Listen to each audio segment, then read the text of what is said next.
Bonjour tout le monde, je m'appelle Cher Kébé, secrétaire général de l'association des étudiants sénégalais de Lyon.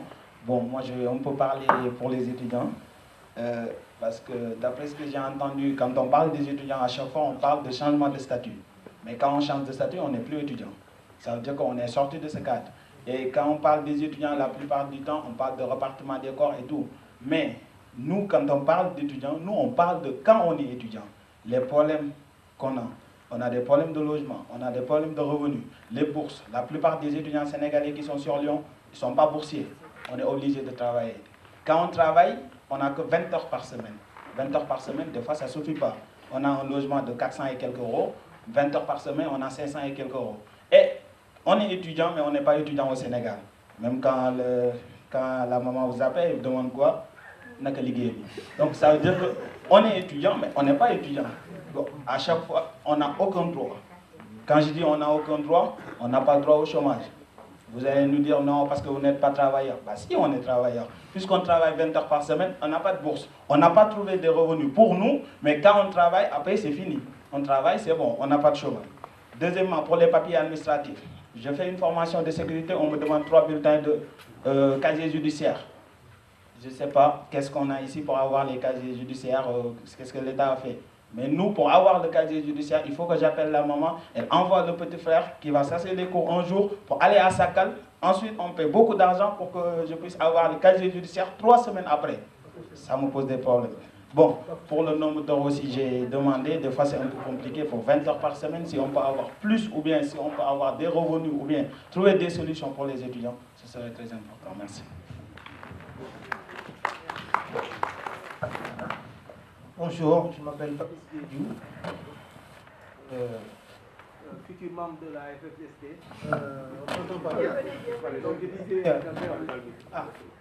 Futur membre de la FFST, donc je postule déjà.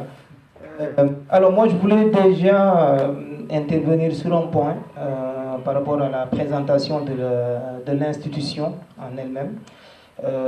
C'était plus une contribution parce qu'en expérience, nous avions mis en place il y a quelques années une instance de cette envergure et l'expérience, certaines personnes de la salle même peuvent en témoigner, montrait qu'on mettait beaucoup plus d'énergie à se tirer entre les pattes au sein des instances que de travailler sur des sujets, en tout cas comme les sujets qui viennent d'être élucidés par Bouchetel. Voilà.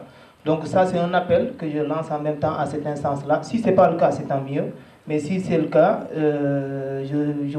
en tout cas, je vous invite, je vous suggère, en tout cas, de faire le maximum pour que les chamailles entrent à l'intérieur. En tout cas, nous, on l'avait vécu avec un collectif qui s'appelait Galgi, où on avait des réunions de 6 heures, mais on se rendait compte qu'on passait 5 heures de temps à se chamailler, avec des idées qui parfois n'avaient aucun sens si on les analysait au fond, et qu'on passait 1 heure à faire un travail qui voilà. Ce qui faisait que quand j'ai lu, on va dire, ce mémorandum de 2012, je me dis peut-être depuis 2012 à 2015, il y a eu certainement d'autres travaux qui peut-être sont en cours de route ou pas, mais en tout cas, si c'est le cas, je vous invite vraiment à mettre l'accent sur ce qui vous a réuni initialement. Donc ça, c'est un premier point. Au niveau de la diaspora, voilà, s'il y avait une possibilité de nous éclairer un peu cela, ce serait pas mal. Merci beaucoup. Allez, une ou deux questions pour finir, en sachant que les questions qui sont posées concernent bien évidemment les femmes, et jusque-là, nous n'avons pas eu de questions de femmes. Bon, je viens vers vous. Bonsoir, je m'appelle Ibrahim Aka et je suis le président de l'association des étudiants et stagiaires sénégalais de Grenoble. D'abord, je voudrais commencer par remercier M. Dem pour la clairvoyance qu'il a eue sur l'analyse qu'il fait de la situation des étudiants. Le constat qui est de dire qu'actuellement, il y a ce que j'appellerais une rupture entre les étudiants et les professionnels sénégalais de la diaspora. C'est un constat qui est réel, mais pour moi, en fait, la rupture, elle est plus existante entre les étudiants et les autorités ou ceux qui nous représentent, en fait, du point de vue institutionnel. Donc, c'est une interpellation par rapport au vice-consul et à M. le consul, parce que les occasions d'échanger avec eux sont rare, voire inexistante. Et je compléterai aussi l'intervention de mon camarade qui est relatif aux difficultés auxquelles nous sommes confrontés. En réalité, quand on est étudiant, on a beaucoup de problèmes par rapport au logement, par rapport à la bourse, etc. Mais vous savez aussi que les étudiants sénégalais, ils arrivent à se débrouiller. Le principal point de blocage ou le problème le plus critique, c'est souvent les étudiants qui viennent d'arriver, qui viennent du Sénégal. De manière assez bizarre, en fait, quand ils entament leur démarche, ils pensent en premier lieu à interpeller les associations étudiantes. Ce qui fait que nous, à notre niveau, on a tout le temps, en chaque début d'année, plein d'étudiants sénégalais qui nous contactent du Sénégal en pensant que nous avons les moyens de les aider, en pensant que nous avons de l'argent pour leur trouver un logement, pour gérer leurs dépenses quand ils viennent d'arriver, alors que nous, on est dans ces difficultés que vous connaissez et que vous avez énumérées tout à l'heure. Donc, la question qui se pose, c'est de savoir est-ce qu'il existe réellement des mécanismes d'aide par rapport à ces étudiants qui viennent d'arriver, et pourquoi en fait il y a ce problème de communication qui fait que nous, au niveau des associations étudiantes, si ces mécanismes d'aide existent, on n'est pas informé de leur existence et on ne sait pas comment en fait faire ou quelle démarche entamer pour pouvoir assister ces étudiants-là et leur faire ces mécanismes-là. Merci. Merci, je pense qu'on peut vous passer la parole pour répondre aux questions. Mais nous avons la chance cet après-midi d'avoir donc M. le consul général et M. le vice-consul pour répondre justement aux questions posées par les étudiants. Mais je pense que c'est l'occasion aussi pour notre chancellerie que de pouvoir très rapidement peut-être redire, ou en tout cas, sinon informer sur ce que sont les périmètres de compétences justement de notre administration. Juste une dernière question. Oui, donc bonsoir. Ce n'est vraiment pas une question, c'est plutôt une contribution. Je m'appelle Charti Gagnian. Je représente l'association des ressortissants du Golo, je préfère celle-là. Sinon, je suis le secrétaire permanent effectivement de la Fédération des Sénégalais de la diaspora. Et donc, je voudrais intervenir sur 3 points. Le premier, c'est des réponses par rapport aux problématiques qui sont posées. La première, c'est l'expérience dont vous faites cas au niveau international en ce qui concerne le travail en réseau des Sénégalais. Comprenez bien que nous sommes en France un comité régional, mais il existe au niveau international, dans différents pays, les mêmes types de comités qui travaillent dans les mêmes problématiques. Et nous échangeons au niveau du conseil d'administration. C'est vrai, ce n'est pas évident de réunir des Sénégalais, travailler au niveau international par téléphone, mais nous réussissons quand même à avancer, ce qui explique la présence aujourd'hui de cette situation. Il est évident que l'expérience dont vous faites part, j'en ai connaissance et effectivement, on essaie de les éviter. Ça, c'est la première réponse. Et vous êtes vraiment la bienvenue. J'en profite pour dire que ce qui nous réunit aujourd'hui, c'est pouvoir contribuer à aller plus loin, c'est-à-dire recenser, inventorier toutes les problématiques sociales touchant toutes les couches concernées, à savoir les étudiants, les retraités, les femmes ont des droits aussi. Et il faut l'intégrer, s'il vous plaît. Et donc derrière, l'objectif étant simplement de réunir un cahier de doléances pour l'ensemble des pays composant la FSD et pouvoir, sur la table, demander une négociation pays par pays aux autorités. Voilà la problématique de la FSD. Alors, le troisième point, c'est principalement les étudiants concernant l'accompagnement. La démarche de la FSD France, c'est à terme de pouvoir aussi mettre en place ce que nous appellerons une plus ou moins future maison du Sénégal, qui permettrait d'accompagner les étudiants, non pas en se substituant aux autorités, mais surtout en essayant d'aider simplement à l'accompagnement en termes de bienvenue, en termes d'insertion, en termes d'aide en ce qui concerne les accès, etc., en tenant compte des expériences des uns et des autres. Je vous remercie. Merci. Très rapidement, M. Del, pour répondre certainement à la question liée, aux retraites, sur des choses. 2, un éclaircissement à venir concernant justement la 15e région. Et ce sera l'occasion peut-être pour M. le consul général et M. le consul général adjoint de répondre justement aux étudiants qui les ont interpellés, il me semble, sur deux points bien précis pour lesquels il n'y aura peut-être pas forcément des réponses toutes faites aujourd'hui, mais au moins resituer le périmètre justement de compétences que sont les vôtres. Merci. Très bien. On se donne 10 minutes pour les réponses. Merci. Voilà. Je remercie donc toutes les personnes qui ont posé des questions, qui me permettent donc de revisiter donc mon intervention, parce que compte tenu du temps, donc j'étais obligé de survoler donc le sujet, mais c'est un document que je mettrai à la disposition de la fédération pour qu'il puisse être déplié et aussi pour que tout le monde puisse accéder afin que les thématiques sur lesquelles nous travaillons, nous puissions effectivement nous retrouver tous autour de ça. Par rapport à la question des retraités, Benjeloun a déjà donc dit en aval toutes les problématiques liées à la question des retraités. Il y a deux aspects fondamentaux dont il n'a pas parlé, c'est les preuves de vie. Les preuves de vie pour ces migrants retraités, donc quand ils rentrent au Sénégal, parce qu'au début, quand la caisse complémentaire était trimestrielle, donc ils étaient obligés tous les 6 mois d'apporter ce qu'on appelle les preuves de vie, pour montrer qu'ils sont en vie et que la caisse puisse continuer à payer, c'est cela. Mais depuis que la caisse a été mensualisée, maintenant que les retraites complémentaires ont été mensualisées au même titre que la retraite de base, donc la question de preuve de vie se pose et que l'expérience des Chibani, avec le décret qui a été pris pour les Algériens, donc devrait être un bon exemple qui permettrait effectivement de régler ce problème une fois pour toutes par rapport aux retraités dont les familles ne sont pas au Sénégal, ici en France, mais sont au Sénégal, ou bien par rapport à des retraités dont les familles qui sont là et que dont les enfants ont grandi, sont devenus autonomes et dont les parents aspirent à rentrer au Sénégal, pour que cette question de la territorialité des droits sociaux ne se pose plus en termes d'obstacles. Il y a un autre aspect qui n'a pas été dit par Benjeloun, c'est la carte de séjour. C'est-à-dire que la carte de séjour des retraités, c'est la carte de séjour de ordinaire, droit commun.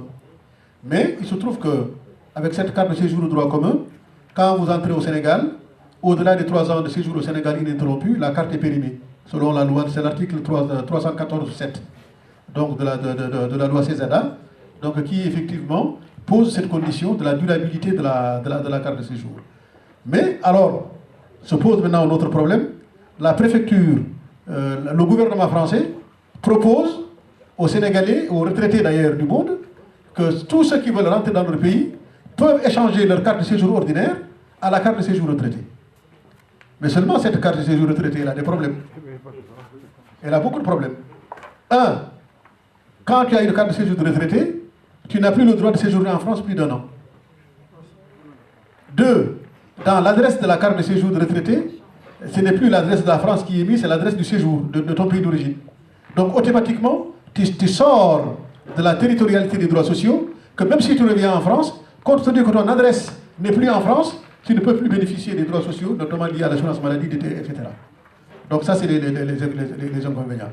Et le troisième élément, si la carte de séjour est périmée, on ne te la renouvelle pas en France, il faudrait que tu retournes au consulat général du pays, de la France dans ton pays, pour que celui-ci te renouvelle ta carte de séjour retraité. Or, les consulats généraux ne sont pas équipés pour renouveler les cartes de séjour. Donc, il y a ce piège qui est colossal, donc qui se pose aux retraités, ce qui fait que, donc là, j'ai écrit un article d'ailleurs, qui a été un peu retentissant sur cette question, donc pour attirer l'attention des Sénégalais que ce n'est pas une bonne chose. Cet article m'a valu quelques petits problèmes, comme que je travaille dans le corps préfectoral. Mon patron n'a pas du tout aimé mon article, en disant que je mettais à nu les préfectures au détriment, alors que j'avais une obligation de réserve. Voilà. Vous avez posé la question de la dépendance. Effectivement, se pose la question de la dépendance, parce que se posera en France quand les migrants ne rentrent pas. Tout à la fois pour ceux qui sont restés ici avec leur famille ou ceux qui ne restent pas avec leur famille, se pose la question de la dépendance à double titre. La question de la dépendance quand ils restent en famille, mais aussi la question de dépendance quand ils rentrent au Sénégal, tout en continuant à percevoir le droit de retraite au niveau du Sénégal. Donc là, il y a un champ de négociation important entre la France et le Sénégal en matière donc de prise en charge de cette dépendance-là. Parce que quand ils vieillissent au Sénégal, et qu'il n'y a pas de réciprocité de droit en matière d'assurance maladie entre la France et le Sénégal, se pose la question de prise en charge des soins, même s'il y a le plan Sésame, même s'il y a le nouveau dispositif que le président Macky Sall va mettre en place. Il y a un droit fondamental qui est celui du retraité en France, qui peut bénéficier d'un certain nombre de droits. Il suffit de négocier avec la partie adverse pour qu'il y ait donc cette réciprocité en matière d'assurance maladie qui règle le problème. Pour la 15e région, c'est le président Macky Sall qui avait proposé, quand il était candidat à la présidence de la République, donc de créer la 15e région, de telle sorte qu'à créer un cadre institutionnel pour la diaspora et qu'elle puisse à ce titre participer activement dans l'animation des institutions de la République. Dans la 15e région,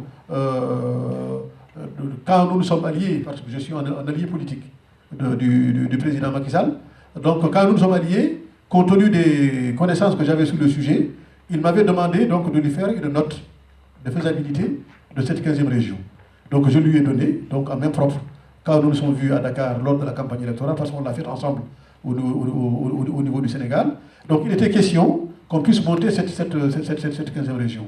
Mais bon, les contingences institutionnelles au niveau du Sénégal qui supposaient la réforme des institutions, et politiques, qui supposaient la réforme des institutions, donc n'a pas permis cela. J'espère qu'avec l'acte 3 de la décentralisation approfondie, avec le nouveau référendum qu'il mettra en place sur la réforme des institutions, que sera pris en compte cette dimension qui permettrait effectivement de créer un espace institutionnel pour la diaspora, à partir duquel le Conseil supérieur des Sénégalais de l'étranger, plus maintenant un cadre dont j'ai parlé tout à l'heure, c'est-à-dire qu'on crée une collectivité publique extraterritoriale dont le Conseil supérieur des Sénégalais, qui sera l'équivalent du Conseil départemental, soit l'organe politique qui permettra effectivement à la diaspora de créer un cadre institutionnel l'amenant à participer aux institutions de la République. Pour les communes aujourd'hui peuvent désigner un conseiller municipal associé. Comme à l'époque, il y avait un conseiller régional associé. C'est-à-dire que ce conseil régional peut résider en France et que le président du conseil régional le désigne comme un conseil régional associé. Donc moi je dis que, plus important que cela, compte tenu du poids important que la diaspora a dans nos différentes communes, dans nos différents villages, donc laisser au bon plaisir du maire ou au bon plaisir du président du conseil départemental de choisir celui qu'il voudrait, donc ne réglerait pas le problème, alors que dans la campagne électorale, dans la mise en place des listes municipales ou des listes départementales, on peut bien intégrer donc, les éléments de la diaspora, compte tenu de leur participation dans le développement de leur village et de leur région ou de leur département, pour que ces membres de la diaspora élus au sein du conseil départemental ou au conseil municipal puissent être les relais naturels de ces conseils départementaux et communaux, donc à l'échelle de la France ou à l'échelle de l'Europe, dans la vulgarisation des mécanismes d'organisation de solidarité internationale et de coopération décentralisée. Pourquoi? Parce que tout le monde sait aujourd'hui que ce sont les associations villageoises qui portent le financement des projets villageois et que les communes n'ont pas aujourd'hui les moyens financiers de régler un certain nombre de besoins prioritaires des villages. Ce sont les associations villageoises de la diaspora qui règlent ce problème. Or, mettre en conflit les réseaux des associations de la diaspora et les conseils départementaux et les conseils communaux pourrait porter grave à l'organisation du développement local dans nos villages et dans nos régions. Alors qu'aujourd'hui, si on associait cela, on associait la diaspora dans la gestion de ces exécutifs locaux, on aurait donc pu gagner et en temps, et en moyens, et en organisation, et en confiance. Voilà. Donc par rapport aux droits des femmes, effectivement, dans mon texte, il y en avait. Mais seulement, compte tenu de la rapidité, donc tout ce qui a été dit ici, les femmes sont le maillon faible sur lequel il n'y a pas eu beaucoup de travail. Parce qu'on regarde, quand on joue sur la retraite des femmes, elles sont les plus petites retraites. Les plus petites retraites, c'est les femmes. D'autant plus que quand on regarde la diaspora sénégalaise ou africaine ou migratoire en général, les femmes, généralement, ne travaillent pas à temps plein. Elles travaillent à mi-temps, ou elles travaillent 2 heures, 4 heures. Donc ça ne confère pas de droits. Les seuls points supplémentaires qu'elles peuvent avoir sont liés à la maternité. Donc c'est des points liés à la maternité qui pourraient effectivement faire évoluer un peu le pension à la retraite, mais que ces femmes ont des droits. Et que ces droits ne sont pas pris en compte dans la convention sociale franco-sénégalaise. On n'en parle pas. Donc il faudrait que dans la négociation, dans le travail de réflexion partagée que nous pouvons avoir, parce que surtout là, à 2 niveaux, il y a un travail nécessaire entre la fédération, ici en France, et les autorités consulaires et diplomatiques. On ne peut pas ne pas faire ce travail-là. Parce que les autorités consulaires et diplomatiques ne peuvent pas être là-bas et nous ici.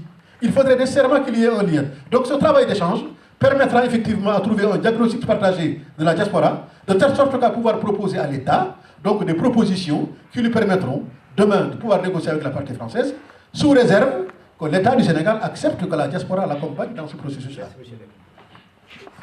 C'est l'occasion de donner la parole à M. le Consul général et à M. le Vice-Consul général, justement pour répondre non seulement à ces questions qui sont plurielles, à la fois sur la question du champ nécessaire de travailler ensemble, mais aussi pour répondre aux étudiants. Et puis comme le deuxième thème vous intéresse, la transition sera toute faite. Mais si vous l'acceptez bien, M. Dem, on avait parlé tout à l'heure de deux enjeux. Il y a un troisième enjeu dans ce que vous dites qui est absolument fondamental, c'est l'enjeu de la formation sur la question même du droit des étrangers.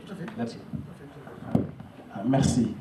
Je remercie tout le monde, tous les frères et sœurs qui sont déplacés pour venir travailler dans cette thématique qui est centrale et véritablement qui véhicule notre existence au niveau de la diaspora. Je remercie l'expert Dem de son exposé qui est brillant. Voilà, donc je pense que maintenant, l'État du Sénégal a essayé de tout faire pour essayer de trouver une transition entre la France et le Sénégal en passant par les gens de la diaspora. Parce qu'il est très difficile dans le passé, et quand vous partez dans les réunions, dans les commissions paritaires mixtes entre le Sénégal et la France, vous allez entendre toujours un mot qui va revenir, la réciprocité. Dans cette réciprocité, ce sont les Français qui croient qu'ils sont mal en point par rapport au Sénégal, que les Français, que les Sénégalais en France sont bien traités, contrairement aux Français qui résident au Sénégal. Cela est dû que dans le passé, à chaque instant qu'il y avait une commission paritaire mixte entre la France et le Sénégal, c'était des diplomates de carrière qui n'avaient jamais vécu généralement en Europe, qui allaient faire les négociations. Maintenant, ce qui se passe dans la presque totalité des consulats, ceux qui les dirigent sont de la diaspora. J'ai beaucoup travaillé dans la thématique migration et développement au niveau de la Belgique, de telle sorte que presque tous les problèmes élucidés ici sont des problèmes que nous avons connus et que je porte moi-même. Voilà. Donc la dernière réunion de commission paritaire mixte entre le Sénégal et la France, nous avons travaillé pendant 3 jours. 3 jours chaque jour de 9h jusqu'à 1h du matin. Le dernier jour, il ne restait que l'ambassadeur Thiam, qui était le chef de délégation de la France, du Sénégal, et moi-même.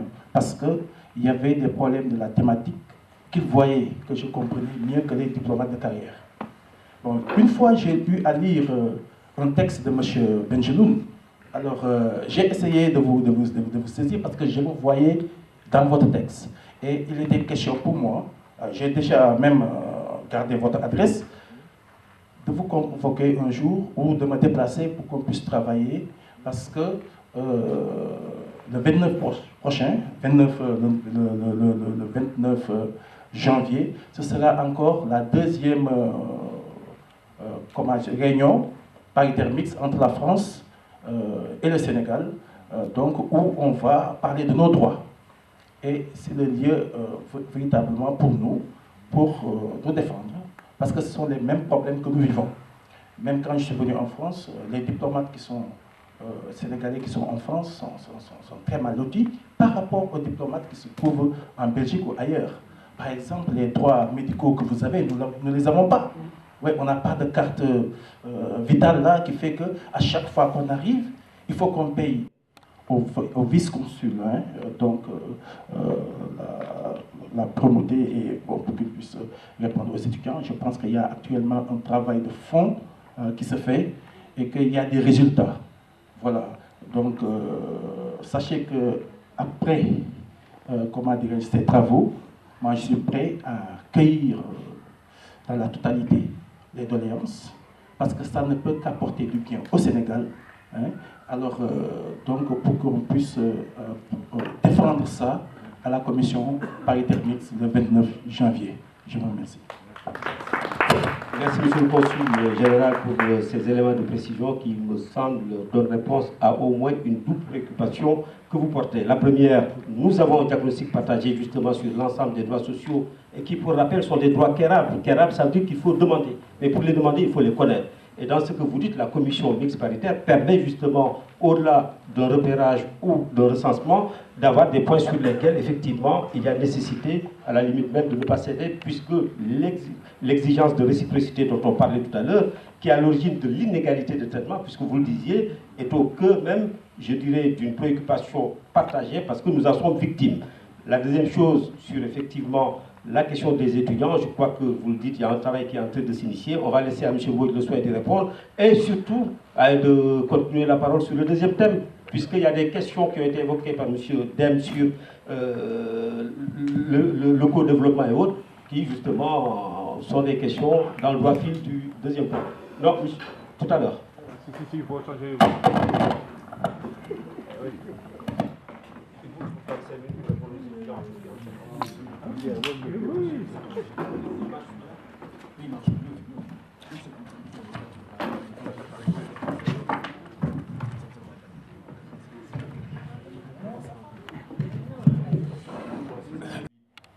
À accéder à la magistrature suprême, je pense que nous sommes dans une dynamique d'être proche de nos étudiants et proche surtout de tous nos concitoyens.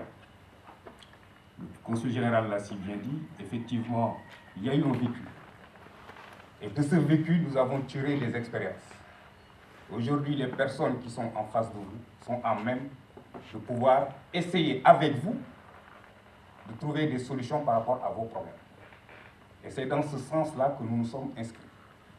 Et je pense que Monsieur le Président Sow, le secrétaire général Cheikh Kébé, ici présent dans la salle, ne vont pas me démentir, parce que tout simplement, la semaine dernière, le directeur du service de gestion des étudiants a décentralisé, est venu à Lyon, et nous avons réussi à décentraliser tout un dispositif qui existait depuis 2 ans au niveau de Paris, tant au niveau des logements des étudiants, pour l'accès soit facile, parce que, je vous raconte une anecdote, M. Sow nous a expliqué au cours de nos rencontres que les étudiants l'appelaient pour avoir les logements, les primo-arrivants.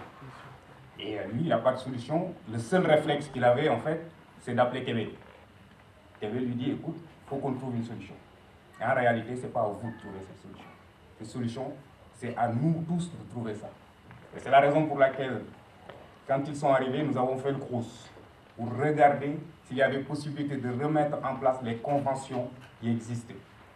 Et aujourd'hui, je pense tout simplement que nous sommes en train de remettre en place ces conventions par rapport à des quotas de logements qui pourraient, en fait, je veux dire, dont les étudiants sénégalais pourraient bénéficier. Nous sommes allés, par rapport à la question des titres de séjour, nous avons été reçus par la préfecture. Et aujourd'hui, nous avons pu quand même, par rapport à certains étudiants, dont je tairai le nom, lever des OQTF pour que ces étudiants puissent encore rentrer dans les droits. Et tout à l'heure, M. Dem évoquait la question de l'impossibilité de changer aujourd'hui le titre de filière. Mais en réalité, cela s'inscrit dans une logique qui répond à une régulation, à la réglementation française. C'est-à-dire, dès l'instant qu'on vous... Je pense que M. Gana Kamara, ici présent, s'y connaît mieux que moi, peut-être. Mais je pense que si vous avez un visa D pour une filière bien déterminée, vous ne pouvez pas, la première année de votre arrivée en France, changer de filière. Mais je crois que si vous avez de bonnes notes et que vous avez une autre inscription dans une autre filière, je pense que la question ne se posera pas. Parce qu'on va prendre en compte quand même, je veux dire, que vous êtes venu, vous avez fait la filière, vous avez eu les notes, vous êtes admis en classe supérieure. Je pense que tout simplement, ça va s'inscrire dans une certaine continuité. Maintenant, je pense qu'après le CROUS, nous avons un être humain qui a des organes. Aujourd'hui, l'État du Sénégal, il faut le voir comme un être humain qui est mal au point. Et que si on n'essaie pas de donner, je ne dirais pas le remède miracle à tous ces organes, on ne fonctionne pas. On ne peut pas aspirer à une émergence sans pour autant prendre en compte les priorités de notre État. Et les priorités de notre État, dans la vision du président de la République, s'appuient sur un trépied qu'on appelle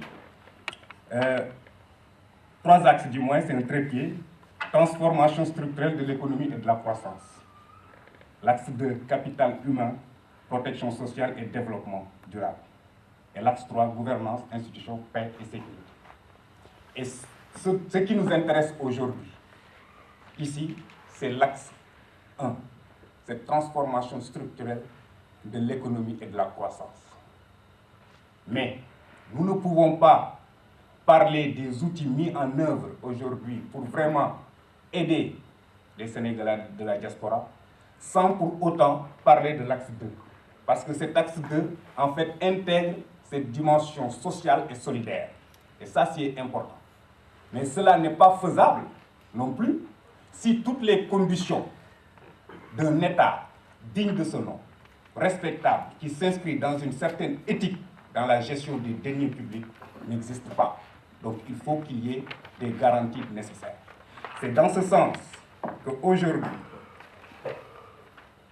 le Sénégal, le président Macky Sall et son gouvernement ont mis en place des outils pour aider à l'investissement. Donc ces nouveaux outils de financement de l'économie s'articulent autour du Fonds 6, qui est le Fonds stratégique d'investissement, Fonds souverain stratégique, Fonds souverain d'investissement stratégique. Le Fonds GIP, c'est le Fonds de garantie des investissements prioritaires, la BNDE, qui est la Banque nationale de développement économique. Et sans oublier qu'il y a aussi le Fonds d'appui à l'investissement des Sénégalais de l'extérieur.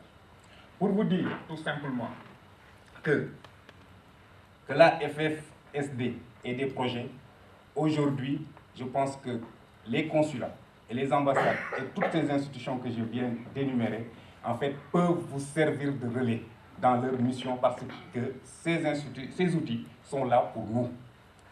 Le président de la République avait extrêmement fait la promesse, une fois élu, de mettre en place des fonds pour financer les activités économiques des entreprises et des projets portés par les Sénégalais.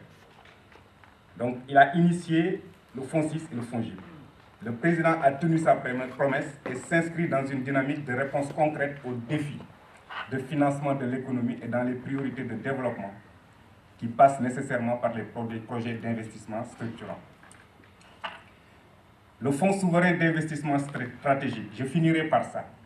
Je vais juste attaquer le Fonds de garantie des investissements prioritaires qui vise l'accès au crédit des PME qui constitue 90% de notre tissu économique.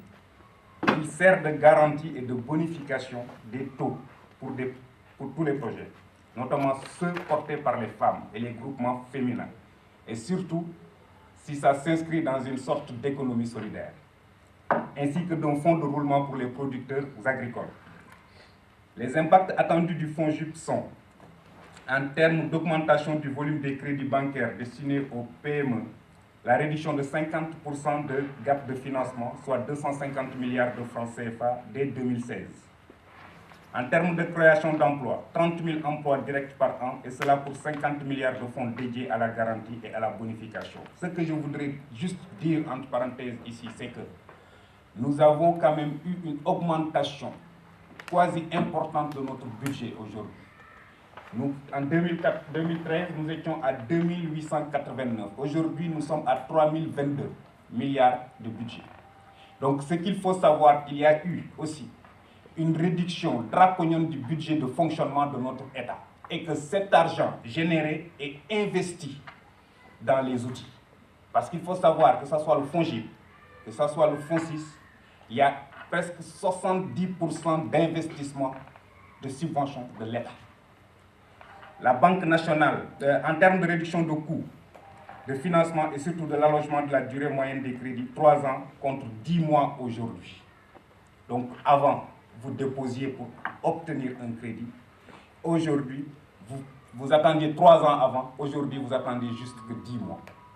La Banque nationale pour le développement économique est créée pour relever le défi majeur de financement des PME, en remplacement du fonds du FPE en fait. La BNDE résulte d'une évolution institutionnelle et d'une transformation du FPE. Elle se propose d'apporter des solutions adaptées et durables au financement des PME. Création, restructuration, expansion. Et au-delà, couvrir plus globalement le besoin de financement des acteurs économiques du secteur marchand. Pourquoi je dis que je vais finir par le FONSIS parce qu'il est innovant. Cet outil est innovant dans la démarche. Il faut savoir que le FONSIS a été créé par la loi 2012-34 adoptée le 27 décembre 2012 par l'Assemblée nationale du Sénégal et promulguée le 31 décembre 2012 par le président de la République du Sénégal. Le FONSIS a été constitué le 29 juillet 2013 en société anonyme holding d'investissement dotée du conseil d'administration et d'un capital initial de 3 milliards de francs CFA, entièrement détenu par l'État du Sénégal. Le FONSIS a officiellement démarré ses activités en octobre 2013 avec la nomination de son directeur général. Le FONSIS a sous mission de promouvoir le rôle de l'État du Sénégal en tant qu'investisseur, partenaire et complément du secteur privé. Pour s'atteler à cette mission, le FONSIS oriente ses actions principalement vers les investissements directs ou indirects permettant d'accélérer le développement du tissu économique national, le développement des champions nationaux dans les secteurs clés de l'économie nationale, la revalorisation des actifs qui lui sont transférés de l'État du Sénégal, l'accélération du développement de l'activité de capital investissement au Sénégal. Sa stratégie d'investissement. Le FONSIS investit en fonds propres et ou quasi-fonds propres dans des projets à fort potentiel pour la croissance économique et la création d'emplois et de richesses. Pour ce faire, il agit selon 3 axes d'intervention. Il y a le FONSIS développeur, développement des projets stratégiques et recherche de partenaires. Le FONSIS co-investisseur, prise de participation dans des projets reçus sur proposition spontanée d'entrepreneurs, d'investisseurs ou de partenaires techniques et financiers. Et le FONSIS restructurateur, restructuration d'entreprises d'État ou de secteur privé en difficulté. Le FONSIS accompagne des porteurs de projets sur un horizon d'investissement défini en amont, à l'entrée au capital. Selon les projets et les secteurs d'intervention, il peut aller de 5 à 12 ans. La sortie se fait par cession au promoteur du projet, cession à un autre partenaire du projet ou tiers, distribution de dividendes. Les secteurs cibles du FONSIS: l'agriculture, les produits halieutiques, les infrastructures, les hubs logistiques, les hubs industriels, l'énergie, l'habitat social, les mines, services, IT, éducation, santé, business park et tourisme. Nos investissements. À ce jour, le conseil d'administration du fonds a approuvé et validé 7 projets pour un investissement direct total de 72,7 milliards de francs CFA. Il s'agit de... Il y a eu la prise de participation au capital Biosoy SA. Le projet Biosoy consiste en la mise en culture d'une superficie de 1000 hectares dans la région de Louga, commune de Sierre, pour la production agricole de graines biologiques, soja, arachide, maïs et sésame. Le marché bio constitue une filière à très haute valeur ajoutée. C'est pourquoi le FONSIS a vu que là-bas, il fallait investir et essayer d'attendre un retour sur l'investissement. Il y a eu la prise de participation du capital Parenterus SA. Il s'agit de la construction d'une unité industrielle pharmaceutique visant la production de flacons de solutions de perfusion pour le marché sénégalais et sous-régional et des coûts plus abordables pour la population. Donc, un global de 6,5 milliards de francs CFA pour une production annuelle de 12 millions de flacons. Il y a eu aussi la création de la société Pôle d'infrastructure médicale SASU, Polymed. Polymed est un projet stratégique initié par le FONSIS avec la collaboration et le soutien du ministère de la Santé et de l'Action sociale. Polymed a eu pour mission, entre autres, de concevoir et de gérer les infrastructures médicales à travers le Sénégal. Le centre pilote, construit dans l'établissement public de santé de Mbour pour un coût de 800 millions de francs CFA, sera fonctionnel en fin décembre 2015. Donc là, normalement, bientôt, avec une vingtaine d'emplois supplémentaires. Avec la construction de ce premier centre d'imagerie médicale, le FONSIS contribue au renforcement de l'équilibre de la carte sanitaire. L'ambition de Polymed est de devenir un champion national. C'est-à-dire que ces outils rentrent dans une considération aujourd'hui et qui colle parfaitement avec la vision du président de la République. C'est-à-dire que nous voulons aujourd'hui que le Sénégal puisse accueillir même, enfin, relever notre plateforme de santé, le plateau technique de santé. Pour aller, on parle même de Dakar Medical City. Donc pour vous dire que toutes ces réformes qui sont dans, dans le programme, dans le plan Sénégal émergent, pour moi, ce n'est pas quelque chose d'utopique. Aujourd'hui, il y a eu l'état des lieux. Il y a ce qui est en train d'être fait, ce qui est fait et ce qui est à faire. En réalité, Dakar Medical City, pour les étudiants aussi, nous voulons être un pôle, un hub d'excellence pour accueillir d'autres étudiants. C'est la raison pour laquelle nous sommes rentrés et le FONSIS je veux dire, participe à tout cela pour tout simplement accueillir des étudiants des pays de la sous-région et de l'espace UEMOA.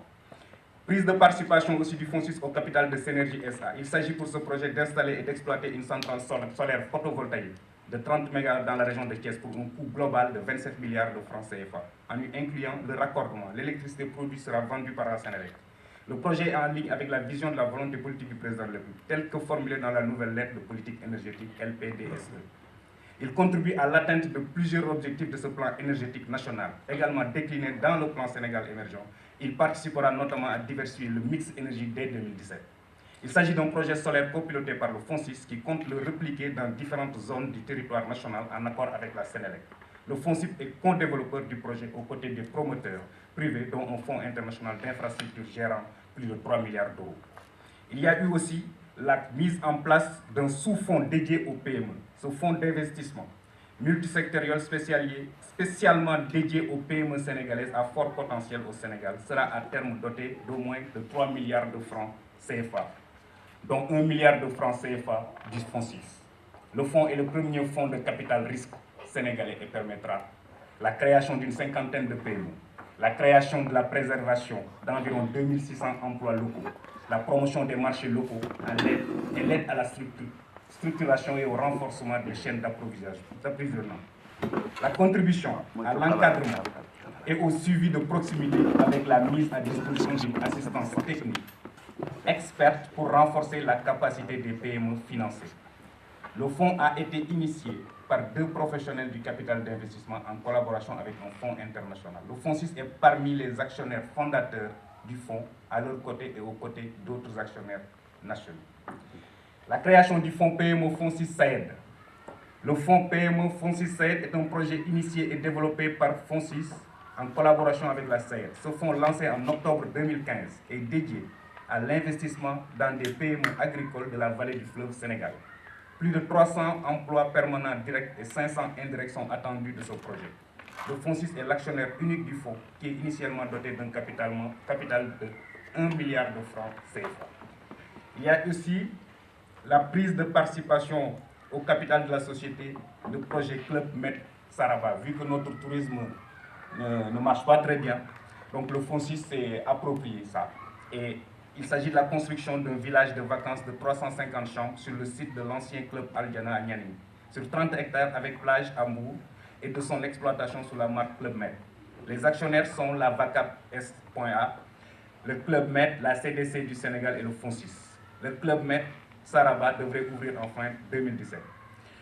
En réalité, ce qu'il faut savoir, c'est qu'il y a des outils. Maintenant, c'est à nous de voir quels sont les projets et quels sont les outils, je veux dire, vers quelle institution faut s'orienter pour être financé. À côté de ça, il y a le PAISD qui existe. C'est le programme d'appui aux initiatives de solidarité et de développement entre la France et le Sénégal, géré par l'ambassadeur Thiam d'ailleurs. Et je pense que le PAISD vient vers Diawara récemment de financer en fait un grand centre donc, qui s'inscrit, enfin qui spécialisé dans l'agriculture. Et je pense que tout simplement aujourd'hui, si la fédération a un cadre et a une bonne organisation, je pense tout simplement que tous les projets que vous avez, il y a possibilité aujourd'hui avec les autorités de faire passer ces projets et de les financer au bénéfice des Sénégalais. Je n'oublierai pas le FAISE, le Fonds d'appui à l'investissement des Sénégalais de l'extérieur, dont on entend beaucoup parler. C'est un fonds qui est dédié spécialement aux Sénégalais de l'extérieur, sans distinction aucune. Juste qu'il y a un deuxième volet de ce fonds qui concerne uniquement les femmes. Nous sommes partis du principe que les femmes, en réalité, qui sont souvent dans la diaspora, vivent dans la majorité, dans leur immense majorité, au chevet de leur mari. Le président de la République s'est dit qu'il ne s'agit pas d'avoir des projets d'envergure. Ces projets d'envergure sont gérés par le FAISE national, c'est-à-dire qu'au niveau local, c'est pour des projets, je veux dire, qui vont vers le Sénégal. Par contre, celles qui sont là, on peut les aider. On les aide dans un, je veux dire, à l'image de leur tontine. Et elles ont de petits projets, restauration, coiffure, commerce. Je veux dire, le minimum qu'on donne, c'est 2500 €. Et ça ne répond pas à une logique purement politicienne. Quand bien même on reçoit ces critiques. Parce que moi, j'ai vu, preuve à l'appui, beaucoup de femmes qui ont eu à bénéficier de ces projets et qui ne sont même pas partisans d'un parti. Mais c'est des femmes qui veulent vraiment être autonomes. Parce que l'idée première, c'est de rendre ces femmes autonomes, de les extirper en réalité de leur précarité et qu'elles puissent avoir leur mot à dire et avoir une source de revenus. Donc 2500 €, je donne à Ndeye ou bien je donne à Aïcha. Si Aïcha ne rembourse pas, Ndeye ne pourra pas en bénéficier. Donc c'est dans ce sens-là aussi qu'on peut être solidaire. C'est dans ce sens-là que le FAISE s'est inscrit depuis le début. Je pense qu'il y en a quelques régions qui ont eu déjà de la France qui ont eu à en bénéficier.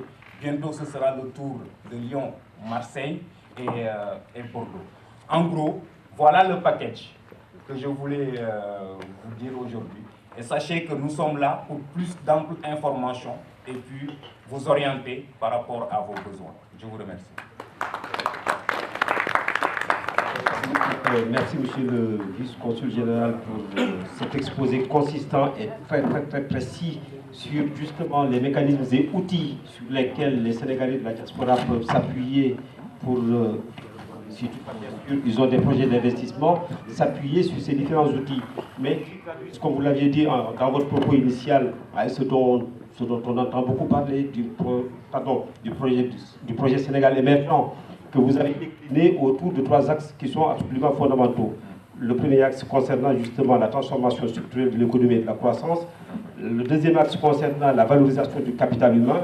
Et le troisième axe concerne justement la gouvernance, sans laquelle, pour la transformation des institutions qui garantissent cette gouvernance, si toutefois, bien évidemment, elles ne sont pas mises en œuvre, tout ce que vous avez dit en avant-propos n'aurait de sens ni de portée significative parce que justement, le soubassement n'aura pas été solide. Donc je finirai par surtout, et là en destination de nos chères sœurs, de nos chères femmes, me permettre de retenir le point qui nous paraît absolument fondamental, d'autant que vous avez rappelé que, il a été amené à se décliner sur différents territoires de la France. Je parle plus particulièrement du fonds d'appui à l'initiative des Sénégalais de l'étranger.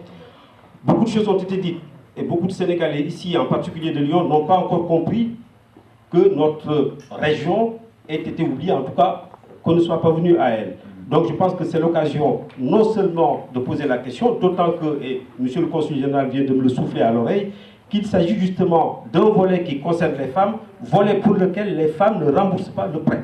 Donc ça, je pense qu'en soi, c'est une information de taille qui, il me semble, peut susciter au mieux une question, au pire une clarification.